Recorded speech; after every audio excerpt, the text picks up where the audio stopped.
Well, today's episode, we're going to have some interesting events that we're going to review from last month all the way to today. The first one is going to be by a promotion based out of North Carolina called Deadlock Pro Wrestling, or as we call it, DPW, for their Forever 2022 event that took place back in April on the 16th. We even, of course, got All Japan Pro Wrestling with day 8 of the Champion Carnival event. We'll find out how far people had advanced to win the tournament. And of course, Pro Wrestling Noah Dream on day 1. And we cannot forget AEW Dynamite with some interesting things taking place. We have the start of the Owen Hart Foundation Tournament. And of course, if there's any news updates, I may put it, but if there's nothing, well, we'll just move on from that. So, let's get ready for another episode of Deleted Wrestle Zone.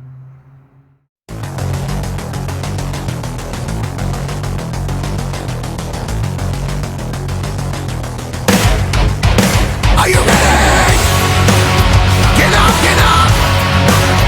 Get up, get up! Get up, get up! Get up, get up! Get up, get up! Get up, get up!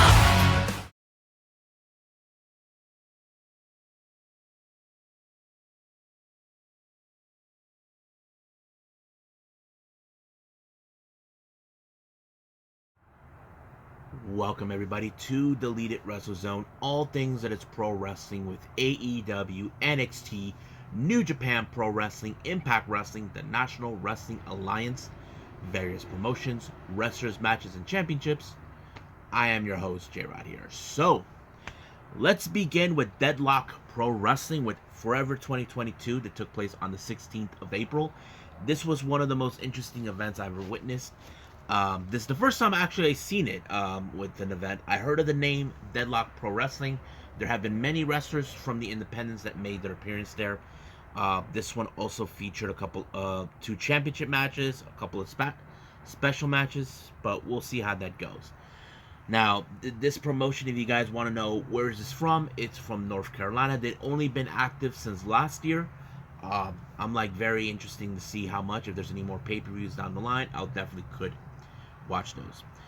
Now, our opening match, we have a 4-way match. We have Diego Hill versus BK Westbrook versus Gringo Loco versus Andrew Everett. Now, I am familiarized with Gringo Loco because you guys know this. I've talked to him about him in GCW countless times. But the other guys, I don't know much about them. But the one person in this particular match that impressed me, other than Gringo Loco, was Diego Hill. I'm like, this guy's pretty good. I was enjoying. I saw how he can get the crowd going. He really is fired up in the ring. As for BK Westbrook, well, not much about him. He's a bit of the cocky wrestler. You know, the ones that claim that this is his day or this chance to win. As for Andrew Everett, almost similar. But it was Diego Hill who picked up the victory, and I was like, wow, this guy's pretty interesting. So I definitely got to pay attention to him because he's the one who picked up the victory when he pinned Westbrook. Now, our next match, we have Kid Bandit taking on Lucky Ali. Now, from what the commentators talked about, this is not the first time these two have confronted each other. Kid Bandit had already lost to Lucky Ali due to a chair shot that the ref did not see. So basically, this is more like a, to right a wrong or rewrite the match that took place. And I have to say, this match was pretty good because Kid Bandit showed a lot of heart and a lot of guts to take on a guy like Lucky Ali.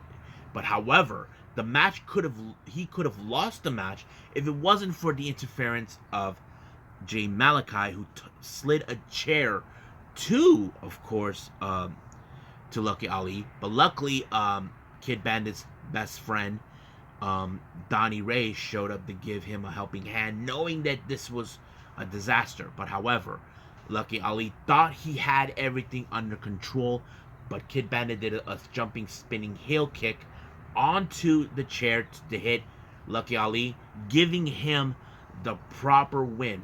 1, 2, 3, and it was over. So basically, you need to ask yourself, was Jay Malachi really that stupid, or what was his intentions? To help Luckily Ali, I don't know. But however, we did see Jay Malachi actually compete in the next match against someone you guys already know of, world famous CB, or as we know him, Cheeseburger. Yes. Now Malachi is the kind of guy who's like saying, "Screw the old veterans. This is about me." That's the kind of attitude he's showing in the ring, and World CB did not waver one way or the other because it showed he had a lot of guts, to take him out. He put every ounce. Now, Malachi must have thought in his mind that this was going to be an easy match because he looks at Cheeseburger that, he's a veteran. He's going to lose the match. But obviously it did not help. But Malachi Black, Jay Malachi was able to put the cutter on him and picked up the victory. 1, 2, 3. It is done. Now, our next match we have is a Hardcore Open Challenge. This one was set up by Kobe Carino on the last event, where he had I forgot who showed up for this particular match. Basically he didn't. There were those that were saying it was someone who's gonna probably come up again, but no, it was Donnie Ray. Now, Kobe wasn't too compelled to challenge against him, but Donnie Ray is like saying, "Look, you put out this challenge. I'm here. I'm willing to take the risk." And I have to say, Donnie Ray hooked up a pretty good momentum into this match. Not to mention all the crazy fuckery toys that they brought in. Boards, tables, whatever they can get their hands on. But I knew when I saw Donnie Ray, he brought a bag full of thumbtacks. And of course, Kobe Carino used that. I don't think Kobe Carino expected Donnie Ray to have this much of a fight, but unfortunately Kobe Carino did pick up the victory. But he did show a lot of respect for Donnie Ray, knowing that he did have a lot of guts, like anybody would have. Now, our next match is a DPW Women's World Title qualifier. So it looks like they're trying to crown a brand new women's champion. First person we have is the Demon Assassin Rosemary, taking on, coming all the way from Japan, Lady Destroyer Hiroyo Matsumoto. Yes, folks, you know who she is. If you guys are big fans of the Joshi Wrestling, you guys know who she is. Yes, she made her trip to America for this particular match. Now, this was a pretty awesome match. I enjoyed it because there was moments where, of course, Rosemary brought a knife with her. I don't know what the hell was that all about, but it was nuts. But I have to say it was pretty good. But I'm like blown away. But it was Rosemary who picked up the victory with a spear, and it was over right from there, knowing that she won this match. So I don't know much about the qualifying match for the women's title, but hopefully I get more information on that. Now, our next match is for the DPW Tag Team Championship that were vacant. During this time, they were vacant. The recipients who were going to challenge were the Workhorsemen, Anthony Henry and JD Drake, taking on NDA, consistent of Chance Rizzer and Patrick Scott, along with their manager, Chris Danger. This match was awesome. I have to say, it was pretty amazing. Like, you can tell who was determined to win this match. However, Chris Danger, NDA's manager, was a bit worried. He was about to use the YouTube plaque that he got from them onto Anthony Henry, but first shot missed. Second worked, but did not do the job. But of course, Danger gets involved, allowing for NDA to become the first ever DPW Tag Team Champions. Now, you can tell by the look of it, the Workhorse should have been the winners. The Workhorsemen should have been the winners, but they put every ounce of energy they put. In my eyes, they should have won this match, but we know they'll get a shot down in the future. Now, our main event is for the DPW World Championship, we have the challenger, Biff Busick, formerly known as Orny Lorcan, taking on Bojack. So that was this match. It's another case of David versus Goliath. You got Biff Busick, who is the meanest, toughest SOB in the wrestling business, taking on a big individual like Bojack. This was great in aspect. Now, you would assume that every pound for pound, like you can tell how Biff is really trying to break him, like break bones. Joint manipulations would have helped him, but however, he got power bombed by by Bojack in order to retain the title. I have to say, what a match! I loved it. However, post match, Bojack's closest friend Diego Hill shows up. Now, to me, it's not like a secret, or it doesn't take a genius to figure it out what he wants. Bojack asked, what is it he wants? But he didn't say anything. He just grabbed the mic and just tapped on the world title belt. So basically, there's the answer. He wants a shot, and of course he's going to get it. So this is going to be a very interesting match between those two. But the real question is, will I get to see it? I don't know. Hopefully it did come out. Maybe I'll catch up to it. But right now, I'll see what's been going on with them. But at this moment, I believe let's move on with All Japan Pro Wrestling.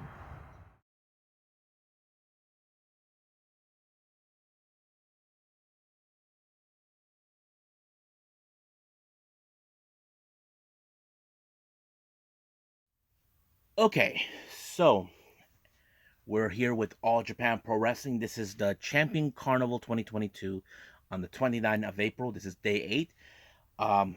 Well, I'm going to recap from day 7 from that. Apparently, we already have a winner for the A block from the Carnival Champion, and it was, surprise, it was Jake Lee. Now, Jake Lee last year was the winner of the Champion Carnival 2021. He did declare that he wants to be back-to-back winner for 2022. However, who will be his opponent? Well, that's kind of obvious. So right now, let's review the matches, and then of course the last 3 are consistent with the Champion Carnival 2022. Now let's do that right now. First match, we got Ryo Inoue teaming up with Shigehiro Iri to take on Takao Omori and Shugi Ishikawa. Now, as you guys have mentioned this time and time again, Ryo Inoue, he is the young boy, basically still on the learning curve. Basically, he was the weakest link. But it was Takao Omori who put him in the Boston Crab maneuvers. You know, the young boys are limited to the moves similar to the system of New Japan, so they're only limited to use certain moves. So Omori actually put him in that Boston Crab, and he had no other choice but to tap out. Next up, we got Konaka taking on Black Mansouri. This was a very strange match because Konaka, I never heard of this guy, but he looks like an evil spirit type of wrestler. But the way I saw it, he was using everything in his power to ensure he wins, but he lost by attempting to pull off a Buddhist meditation maneuver on the top turnbuckle, but somehow Black Mansouri turned it into a pinfall, and he won the match. So I don't know what Konaka was thinking, but he brought that up to his demise.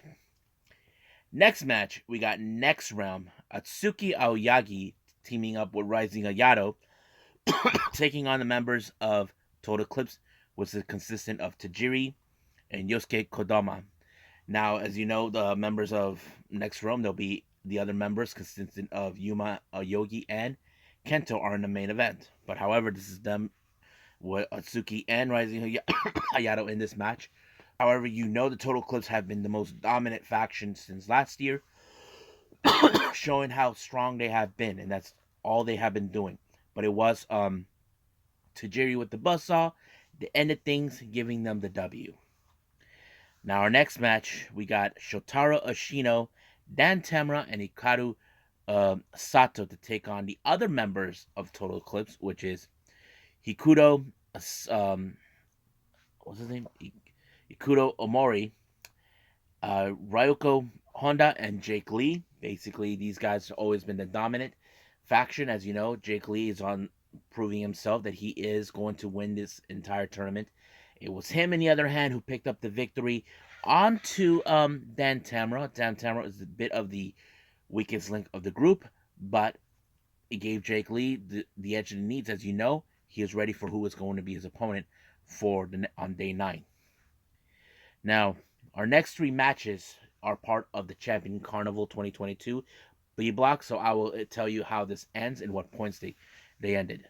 We have Kuma Arashi, who only had 2 points in this particular tournament, taking on, of course, Takuya Nomura, who only had 4 points. Now, as you know, Kuma was one of the last of the members in Tokyo Eclipse to be in the B block. As you know, Jake Lee, his leader, won the A block. But surprising, somehow with every ounce of strength, even though Kuma, he is a big dude, he was able to overcome it by pinning him with the schoolboy. And 1, 2, 3, it was over. Kuma was not happy. He questions the ref. Was it really 3? Well, the ref told him yes. So that means Nomori won the match, but he does not make it to the end. He only landed with 6 points. Next up, we got Yoshitatsu, who only had 2 points, to take on Suwama, who only had 5 points. So basically, this is the veterans taking the stage. As you know, these 2 guys, they're always proven to be who is the best, who's been the top dog ever. Now, in this particular match, you can say Suwama is the toughest SOB on the planet. You know, he's always shown how tough he can be, but Yoshitatsu is also shown how much he is resilient on what he can do. But it was Yoshitatsu who picked up the victory with a pinfall onto Suwama, gaining 4 points. However, he does not make it to the finals, neither does Suwama. However, our main event, we got the champion, the triple crown champion, Kento Kiyomura, who had 5 points, taking on Yuma Aoyagi, who only had 6 points. Now, as you know, these 2 guys are part of the same team with Next Realm. This is a toughest situation. As you know, this is where now we're seeing, okay, Kento has been the top dog once before. Now we got this newcomer who is rising to the occasion. He is currently a tag champion, I think. And no, he's not. He's currently trying to prove that he can rise up to the occasion. So Kento has to pull every stop that he can to stop this guy to ever reaching to the finals. But however, I have to say every maneuver from pinfall to submission did not work. But the match ended in a 30-minute time limit draw, so that means each of them get points.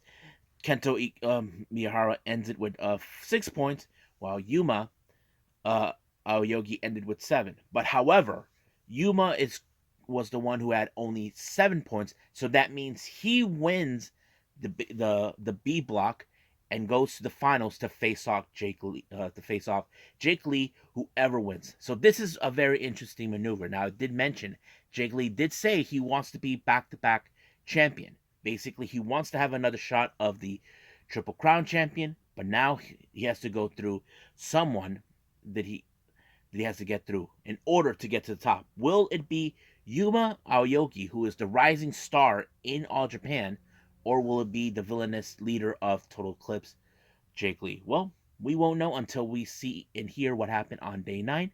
So right now, I believe we'll end it from there and move on with Pro Wrestling Noah.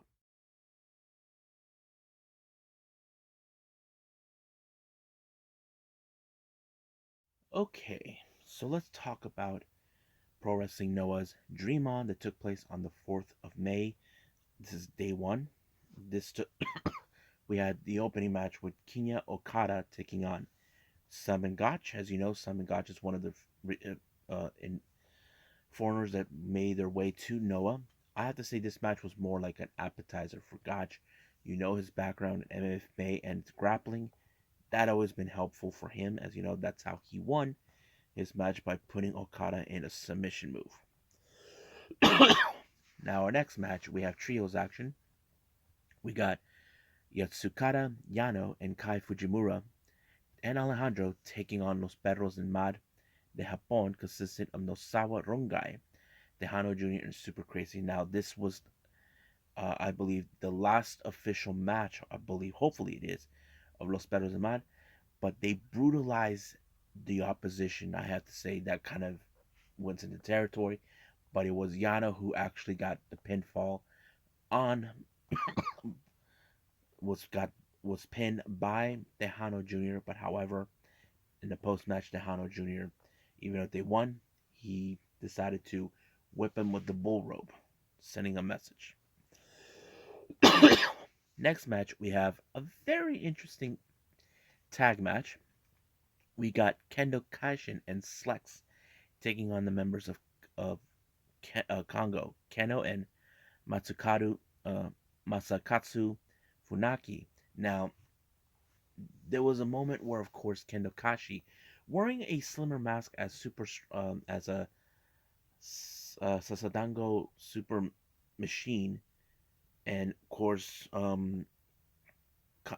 Kendo actually did this in the previous event in Majestic with, of course, with Sakuraba. Now, I don't know why he's still wearing a mask. However, he took Kendo to an upper level and somehow was able to switch on him. Basically, you don't know who it is. Is it Kendo or Sakuraba? That is the most unusual thing. But however, it was of course Kendo who won the excuse me, who won the match, allowing for Kongo to win the entirety because it was him who put Slex down. So Slex, on the other hand, he had a very disappointing loss on this particular match. Next up, we got Extreme Tiger, Alpha Wolf, and Dragon Bane taking on Kongo's, of course, junior group. We got High 69, formerly known as Neo, Hajime Ohara, and Tadasuke. I have to say, this match was unbelievably good. I was really, really like this junior division match on this one.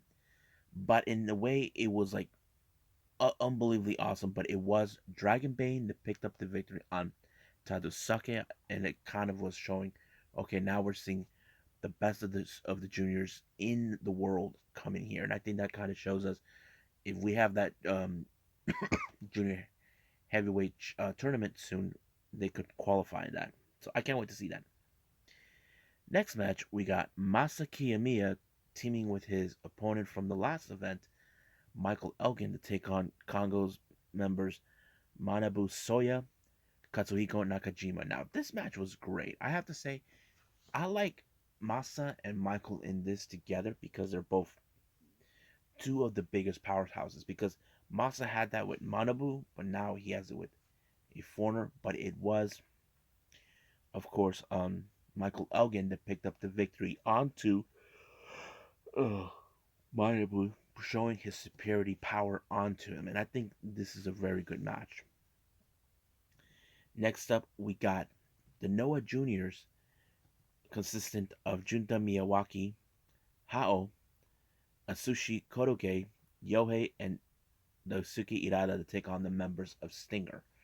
Yuya Suzumu, Seki Yoshioka, Chris Ridgway, Yoshinari Ogawa, and Hayata. Now, this match was a brutal match completely. You wouldn't expect. Now, these two teams really hate each other because they've been trying to prove who is the most dominant juniors ever. This has been going on for far too long, but it was in fact Miyawaki who fell, and it was in the hands of course, Ogawa, showing his superiority. But apparently, in the after the match, there was a brawl between the two teams. But as soon as the Noah Juniors left, they Yoshioka and Suzumu attack Ridgway and Ogawa, while Hayata was stood there watched. I think he doesn't know, but looks more like there's a civil war amongst Stinger. Basically, you probably can tell Suzumu and Yoshioka wanted to be the champions themselves. But the real question, how this is going to proceed, well, we don't know. But we'll find out when that day comes. But this was very nuts. Next up, we got Ninja Mac and Kaito versus Kato Kiyomiya, the Supernova. I have to say it was a great match, and this is reason why Ninja Mac has made a good impression into the Noah fan base, because it shows this guy is definitely meant to be with this promotion. Now, some of you New Japan fans probably would have said, why not New Japan? Well, Noah, he wanted to go to Noah, he chose it. And not to mention, he is a perfect fit for the junior division down there in Noah. And I have to say, he put his all. But however, he got tiger suplexed by Kiyomiya, allowing himself to win and gain the respect of Kiyomiya, showing what a great competitor he is. So you can bet on Ninja Mac. He made a good impression on this guy as well. Next up, we got M's Alliance. Now Michimari Fuji and Masato Tanaka teaming up with Satoshi Kojima, taking on Yoshiki Inamura, Daiki Inaba, and of course the current GHC heavyweight champion Goshu Shiozaki. This match, as you know, Satoshi Kojima wants a shot of the title, but it was him who picked up the victory onto Shiozaki with the lariat, and I thought it was a pretty good match to show he is meaning it. He wants to be champion. Now our final and main event match is for the GHC Tag Team titles. We have Hijo de Dr. Wagner Jr. and Rene Dupree versus Hideki Suzuki and Takashi Sugiura. Now, before the pandemic, Hijo de Dr. Wagner Jr. and Rene Dupree were the previous tag champions, but they had to relinquish their titles due to the fact, because of the pandemic, Hijo de Dr. Wagner Jr. was stuck in Mexico, Rene in Canada.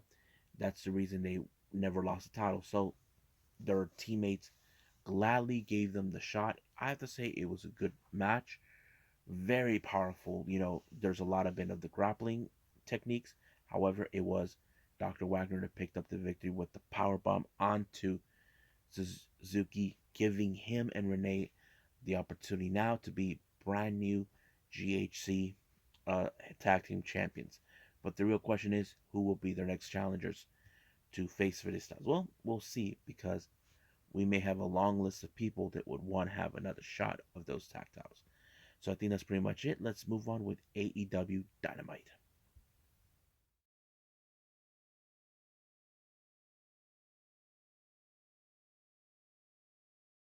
All right, as you know, AEW Dynamite just started with the round matches of the Owen Hart Foundation. But to the added bonus into this particular show, Dr. Martha Hart, the widow of the late Owen Hart, was there present.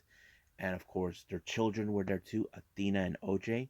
You can see a glimpse of of Dr. Martha Hart watching the events.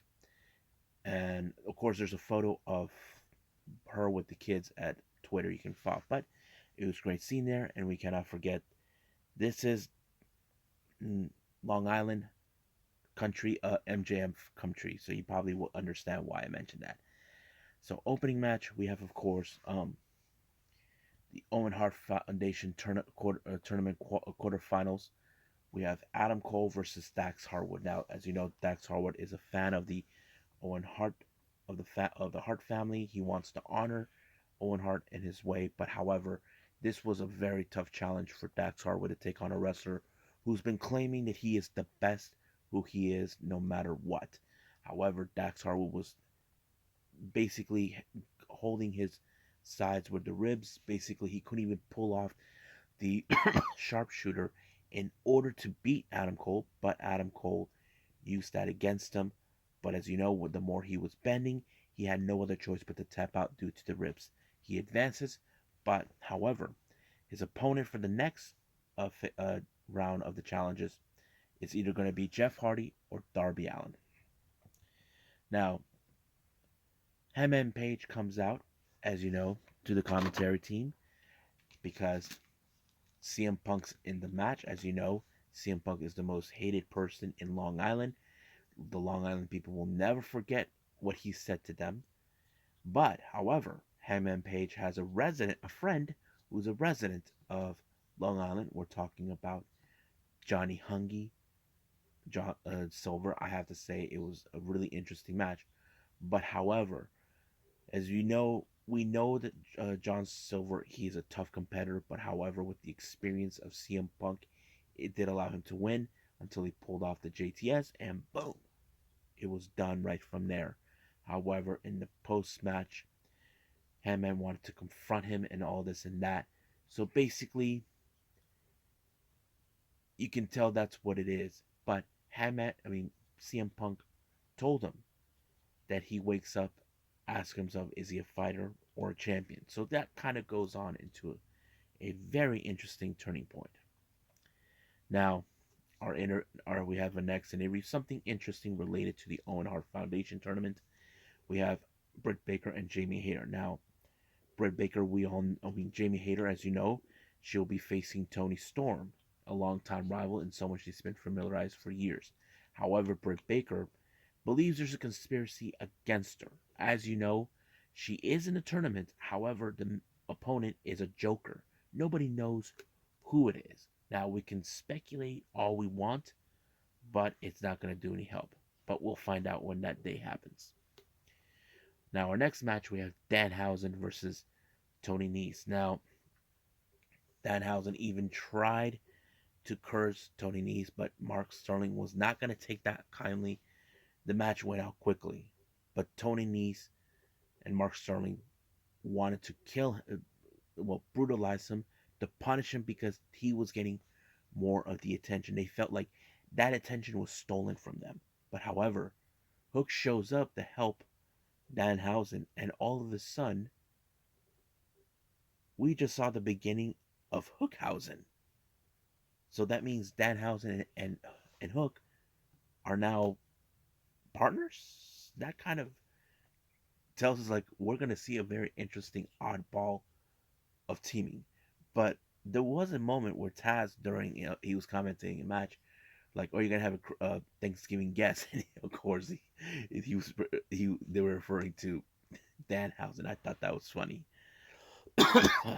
Now, as you know, Warlow is now on a path to try to get his hands on MJF. Apparently, once again, the MJF is giving the challenges on to Warlow, doing the same thing what he did to Jericho and Cody. However, there's a lot of stipulations. He did sign the contract, but their mistake was letting him go without handcuffs. He actually brutalized the security team. He even was about to powerbomb Symphony MJF, but Sterling got involved, but he ended up on powerbomb through a table, sending a direct message to MJF telling him he will get his hands on him one way or the other. Now, our next match is the FTW Championship between Jungle Boy and Ricky Starks. Now, keep in mind, Ricky Starks and Hobbs have challenged for the tag titles against Luchasaurus and Jungle Boy. Now, Jungle Boy did stated that he should put the FTW on the line. However, the match was great. It showed a lot of good character with the stiffness of Jungle Boy and, of course, the absolute Ricky Stark, what he can do. However, there was a moment he was about to use the belt onto Jungle Boy. Swerve Scott got involved, but because of this, it distracted the referee. Would have allowed Jungle Boy to win. But however, the match ended when Ricky Starks applied the Rochambeau and allowing him to retain the title. However, here comes Christian Cage and Luchasaurus. They're like a bit sad for what just transpired. Of course, Christian doesn't blame Jungle for screwing up. The problem is the match should have won under his if Swerve didn't get involved. However, Hobbs and Stark showed up trying to get their hands on Swerve, but however, Keith Lee shows up to give him the backup. However, Starks and Hobbs, this were indicating they will be the next tag champions. Now, what do I get the feeling that there's going to be two scenarios in this? One, what if Swerve and Lee ended up in the match? That's a possibility. Or they could cost Ricky Starks and Hobbs the tag titles during that match. I could see that scenario, but we'll just wait and see what happens then. Now, as you know, 2 weeks ago, Chris Jericho burned Eddie Kingston. He decided to throw in a little victory speech and all this and that. However, Eddie's closest friend, his brother, the one who always looked out for him, John Moxley, shows up, had enough of what he had to hear about Eddie Kingston from Jericho. However, Moxley didn't come alone. The Blackpool Combat Club showed up. So did Kingston, Santana, Ortiz. It became a big number game. And of course, William Regal took a very big punch of a shot to Jericho. As you know, those two have been on rivalries in the past. This is going to be interesting. Now, our next match is the Owen Hart Foundation Tournament quarterfinal for the women's side. Jamie Hayter versus Toni Storm. I have to say, it was a pretty good match. I just saw this on Twitter. Rossi Ogawa praises this match. As you know, Toni Storm was one of their top wrestlers in Stardom, and he enjoyed it. He praises what they were doing in this match. This could be a possibility. We could see Stardom and AEW work together. As you know, Toni Storm has a big history with them, so that could tell us a different story. But it was the Storm, not the like the Storm, whatever she calls it, that sealed the deal for Toni Storm to win the match over Jamie Hayter. So the real question is, who will be her next opponent? Well, we'll see when that day comes. Now, this Friday night, as you know, Frank Kazarian goes up against his former tag team partner and former SU friend, Scorpio Sky. However, Sammy was trying to tell Frankie that he is not the same Sky that he knew, that he's going to backstab. Now, Frankie has this thing where it's like, look, it's not that I don't trust him. The only person I trust is myself. So, what do I get the feeling there's going to be a sabotage in this particular match with Sammy and Kate? I don't know. But basically, we're looking forward to see how that match goes. Now, our main event is another of the quarterfinal match of the Owen Hart Foundation Tournament. But this one is anything goes match between Jeff Hardy and, of course, Darby Allin. I thought this match was nuts. I was like, what the hell did I just witness? They're using everything. Darby Allin swanton off a big ass ladder onto Jeff Hardy. I'm like, wow. But Jeff Hardy went old school on him with the crucifix, allowing him to win the match. I was like, it was a big shock and surprising upset. But as you know, the post match undisputedly comes out. However, there's two things. The Bucks want to get their hands on the Hardys, but also Jeff Hardy has a date with Destiny with Adam Cole in the tournament. So that's his next opponent. So what I thought about AEW Dynamite, awesome. I loved it. I enjoyed it. I gave it thumbs up. I'll give it a 9 or 9.5, somewhere around there. But yes. So I think that's pretty much it. What we got AEW. I say let's move on with some news updates.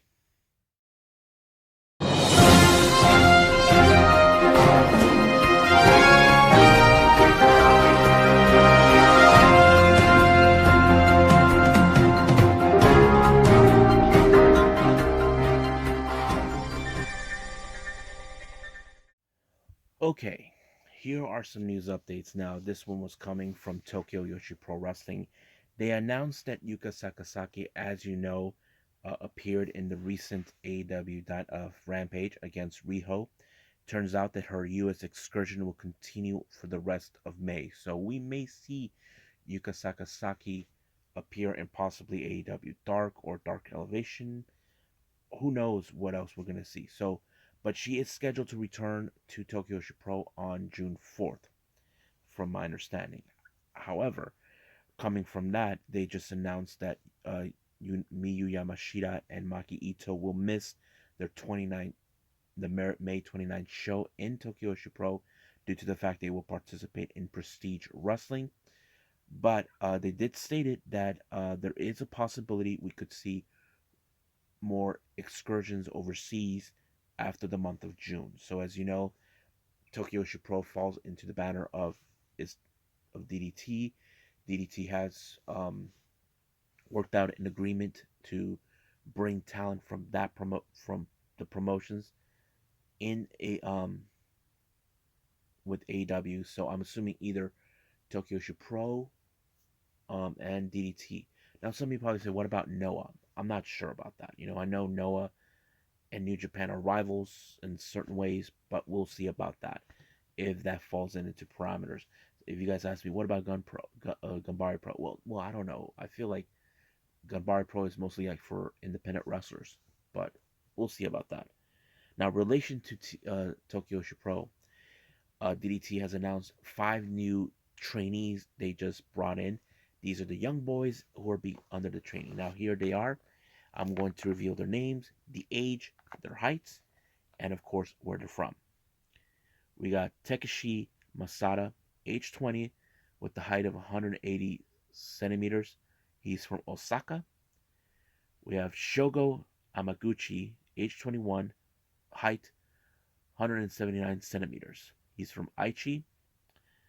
Next one, we got Rukiga Akeda, age 21, height 178 centimeters. He's also from Osaka. We got Yuya Takuki, age 18, height 172 centimeters, from Shiga. And we got Kasumi Sumi, age 19, height 163 centimeters. He's from May. Now, these guys will be on the learning curves. Keep in mind, they're like the young lions, but we call them young boys in their terms because they are learning curves. So we will see a lot of them in the beginning of their matches, of every event. I'm kind of curious to see what they can bring into the table. Now, our next news, this was brought into the attention of AEW during their Dynamite show during the Owen Hart Foundation. It appears that Kris Statlander has now replaced Hikaru Shida in the Owen Hart tournament. Uh, they're specifying, saying that she's injured. Now, the cause of the injury or what kind of injury, it was not announced. It's still unclear what's going on, but I do know for a fact that recently Hikaru Shida has been in Japan participating with many of the Yoshi promotions like Tokyo Joshi Pro, Pro Wrestling Wave, Oz Academy. Her last match she had over there was on May 8th with Oz Academy, who's the ex, basically teaming up with Rina Yamashi, and I forgot who else.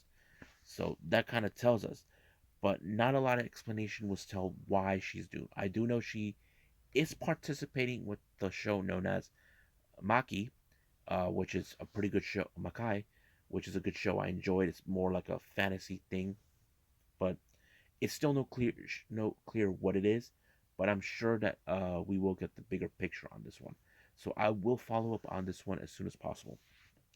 Now, as you guys may heard, the G1 New Japan G1 Climax 32 is happening. It's going to go all the way from July 16th to August 18th, almost a month.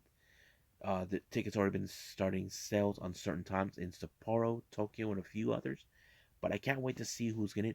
We're yet to find out who is going to participate. I would love to see wrestlers from other promotions like AEW, uh, possibly Impact, and possibly independent wrestlers. I think they should start doing that too. We're seeing that with the best of the Super Juniors, but right now I believe it's too soon to tell. But we'll find out soon enough. So I think that's pretty much it. So let's call it a day. Well, I hope everybody enjoys this episode. Me reviewing for the first time Deadlock Pro Wrestling, um, All Japan, Pro Wrestling Noah, and of course AEW, and sharing all the news updates out there. Coming up, we got DDT Pro Wrestling with Mega Max Bump 2022 in Yokohama that took place on the start of May, where I don't know what took place. We even got Major League Wrestling with MLW Fusion 144, NXT UK, and we cannot forget Impact Wrestling. If there's any news updates for everyone, I'm willing to share with all of you. But right now, I'll see you guys in the next DWZ time, same DWZ channel, I must bid all of you adieu. So, goodbye. Mwah. And have a nice day.